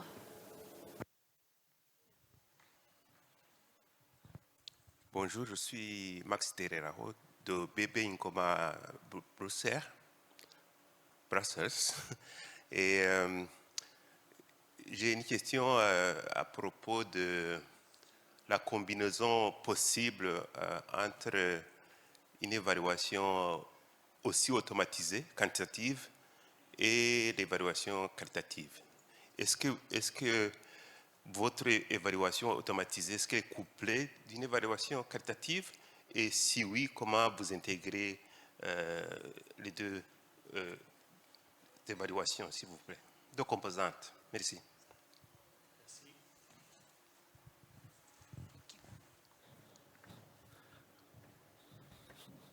Vous avez beaucoup écrit. Yeah. Allez-y. Thank you for the excellent questions. I would start from the beginning, and the first question was about. Donc, je commence par le début. La première question portait sur l'impact négatif sur les revenus. Bon, cela peut aussi provenir des données, car là, nous ne pouvons pas distinguer entre l'emploi à temps plein et à mi-temps. Donc, on peut supposer qu'une partie des salariés travaille à mi-temps. Donc, au moins 25% en fait travaillent à mi-temps. Donc, ça peut provenir de cet effet-là. Donc, nous sommes en train de travailler dessus. Et une fois que c'est fait, nous allons réévaluer cette partie. Deuxième question portait sur les conseillers. Si nous voyons qu'ils attendent ce type d'information, en ce qui concerne l'outil OIT, nous avons vu qu'il y avait une sorte de contradiction. Certains conseillers souhaitent avoir ces informations, ils croient dans les données.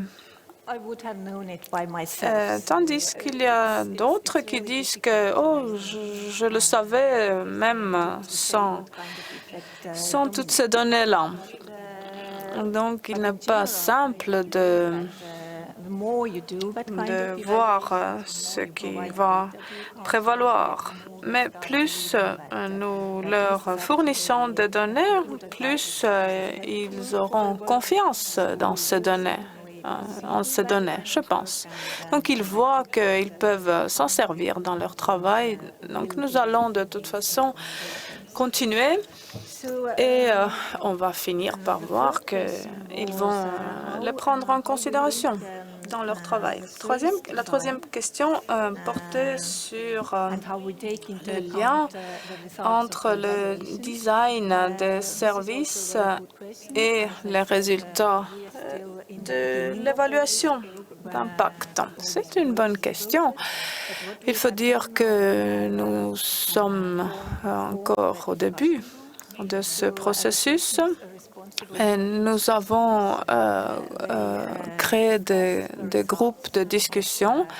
Donc, les personnes responsables pour chaque service discutent des résultats de cet outil et ils vont décider quoi faire avec ces données. Par exemple, s'ils ont besoin de davantage d'informations sur un service donné. Et donc, on doit donner nos recommandations aux chercheurs, aux analystes, pour voir comment aller de l'avant et aussi pour changer le design. Mais pour l'instant, je ne peux pas en dire davantage.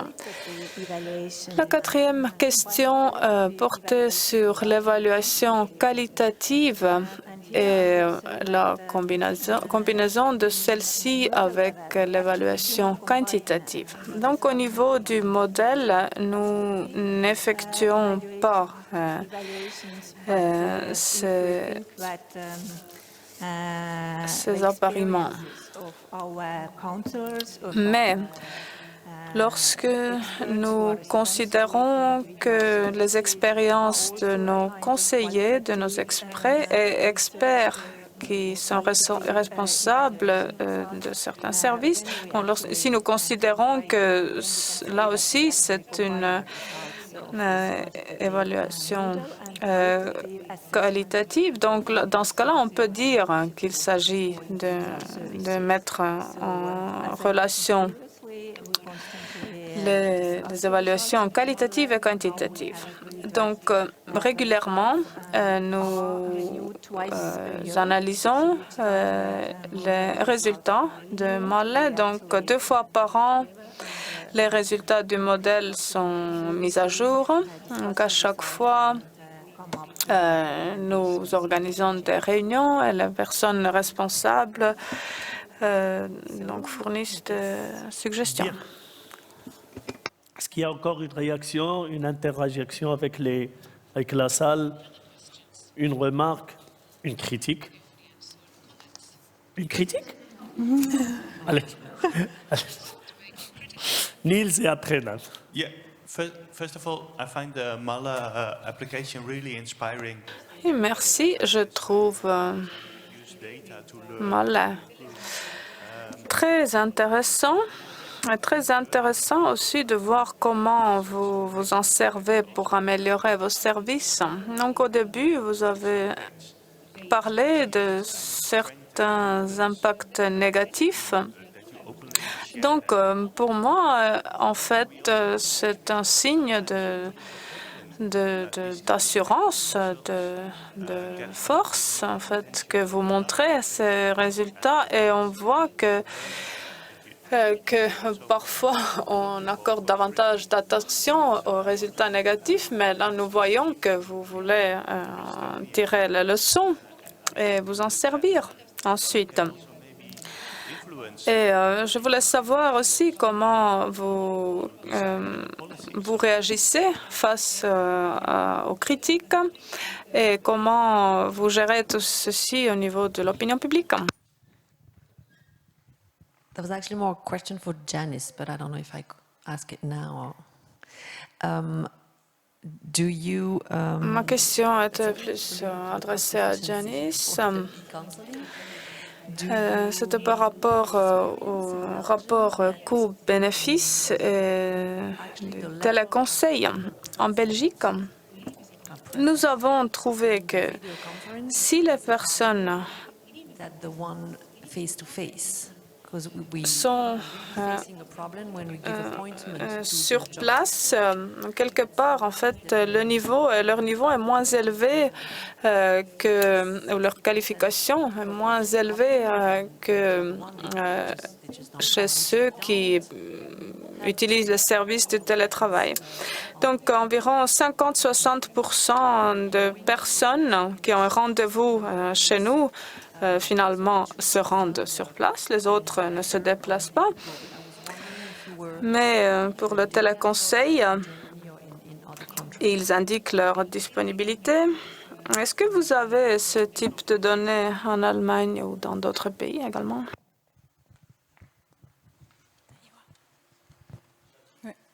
Oui, moi c'est Jacqueline de l'AMCEP, secrétariat exécutif à Bruxelles. Oui, on se connaît. Ma question s'adresse à M.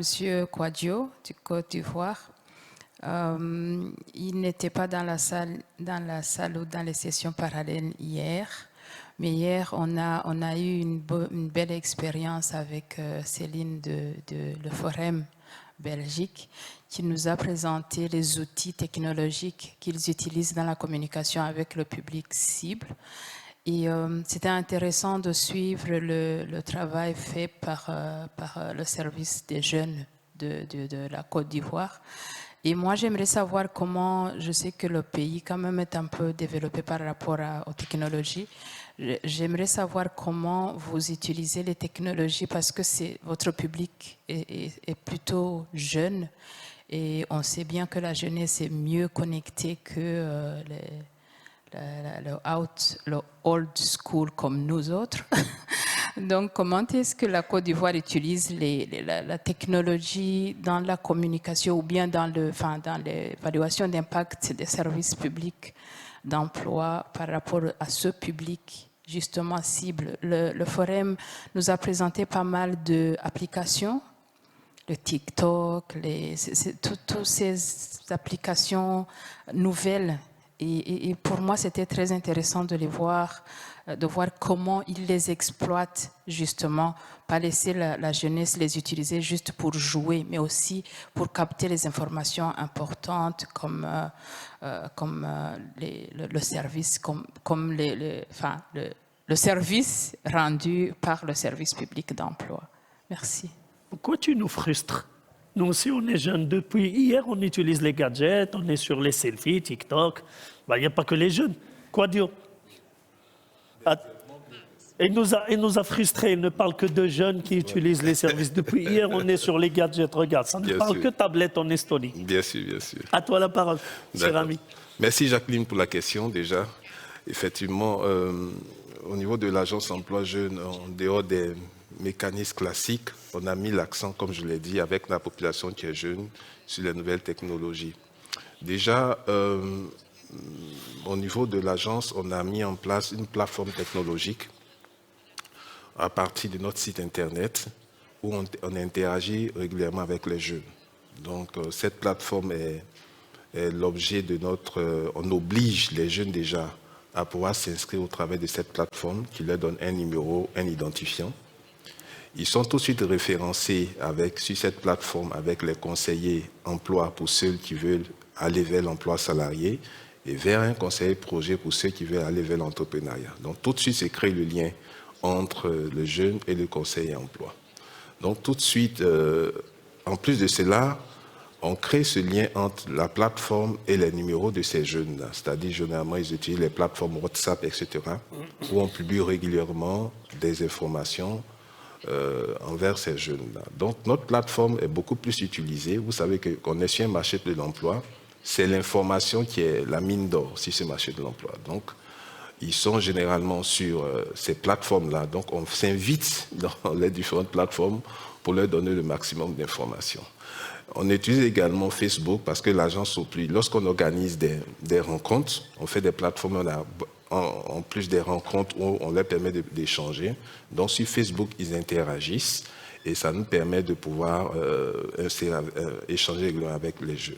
En semaine, on organise des thèmes, on crée une page Facebook, ils interagissent, on prend des jeunes. Généralement, on capte les jeunes qui se plaignent beaucoup sur nos différents dispositifs. Donc, le jeune qui se plaint, on l'invite sur un plateau, on met une page Facebook et il pose les questions où il a eu des difficultés. Et les spécialistes qui sont, j'allais dire, le conseiller emploi spécialisé ou bien le chef d'agence spécialisé ou bien le directeur qui est spécialisé du domaine répond aux différentes questions et donne un éclaircissement qui était par moment une mauvaise perception de ces jeunes-là. Donc, ça permet de balancer le maximum d'informations sur Facebook. On invite les jeunes à pouvoir répondre en ligne, poser des questions en ligne, et aussi aux jeunes qui sont sur le plateau de pouvoir également poser ces questions-là. Donc, tout est vraiment concentré sur cette plateforme technologique, et à travers cette plateforme technologique, nous utilisons les canaux de Facebook et de WhatsApp. Ce que nous sommes en train de faire aussi avec l'assistante technique Pôle emploi, c'est qu'on est en train de donner une nouvelle dimension à cette plateforme technologique avec, pour ne pas faire de publicité, avec une entreprise qui va nous donner, qui va permettre de tracer un peu tous les liens entre les conseillers emploi, les conseillers projets, les agences régionales. Par exemple, s'il y a une question qui ne veut pas être répondue en agence régionale, envoyer cette question au niveau du siège. Donc, il y a une nouvelle technologie qu'on est en train de développer avec Pôle emploi. Et je pense que cet outil expérimental-là, ça sera en Côte d'Ivoire et puis on va essayer de le partager avec d'autres entreprises. Donc c'est ce que je peux dire pour répondre à ta question. Et on a plein d'éléments sur lesquels on aurait bien échanger et partager aussi avec les services publics d'emploi en la matière. Voilà. Merci Jean-Louis. Réaction? I guess the question for me was about the public opinion about negative effects of MALE. So the honest answer would be that we have not yet. Oui, en ce qui concerne les aspects négatifs, nous n'avons pas publié nos résultats obtenus par l'outil MALE. Cela va être une question importante, effectivement, mais si nous allons donc présenter ces résultats au public, il n'y aura pas seulement des questions par rapport aux aspects négatifs, mais également d'autres. Il y a d'autres aspects. Donc, il faut comparer tout ceci avec les résultats des autres pays. Peut-être l'analyse coût-bénéfice va nous aider. Si 6% de personnes trouvent du travail, donc par rapport aux autres ou par rapport à avant. Donc il faut réfléchir à ce que cela veut dire, comment l'expliquer. Est-ce que c'est peu ou suffisamment ou beaucoup? Et donc il faut aussi voir ce que cela veut dire pour les employeurs. Il faut aussi voir que nous avons les données correctes par rapport au coût bénéfices. Donc, il faut être prêt à présenter le programme. C'est différent à chaque fois. I already have one question left, I think. Yes, sure. Yeah, about the figures and the appointments from customers. I think we're facing similar problems. Oui, en ce qui concerne les chiffres et donc les résultats ou les pourcentages. Donc nous avons aussi le problème que vous avez décrit, que les personnes ne se rendent pas au rendez-vous fixé. Avant la pandémie, nous n'avons pas proposé de téléconseil. Donc, depuis le début de la pandémie, nous avons élargi ce service considérablement. Nous avons mené des enquêtes sur l'usage, sur l'acceptation. de ce service. Je n'ai pas encore de résultats de ces enquêtes à ma disposition, donc je ne peux pas vous fournir de chiffres concrets. L'analyse n'est pas encore finie. Le gardien du temple de temps me fait signe que ma tête est à jouer maintenant. Je vous ai promis la question. Je vais demander à la régie de nous lancer le sondage de la première question pour voir est-ce que vous répondez dans la vie quand vous recevez des questions et des sondages. Est-ce qu'il vous arrive de répondre, de ne pas répondre, de jamais répondre? Parfois. Eh bien, j'étais sûr. J'étais sûr parce que moi-même, je ne réponds pas à tous les sondages et les questions. Donc, comme vous pouvez le constater, 86% des gens répondent parfois. Toujours, il n'y a que 14%, mais au moins, il n'y a pas de jamais. Il y a 0 sur jamais, au moins on répond.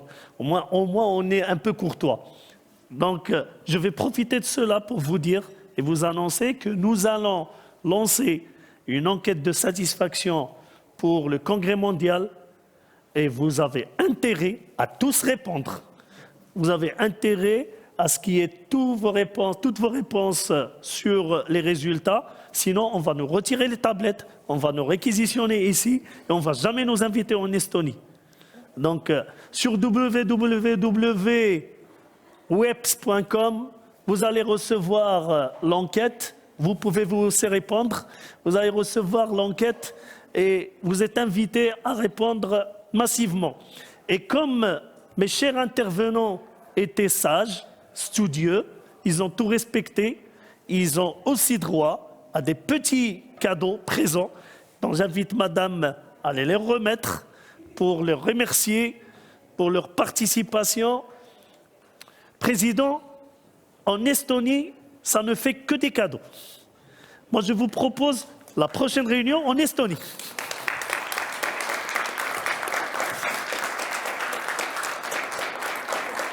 Merci.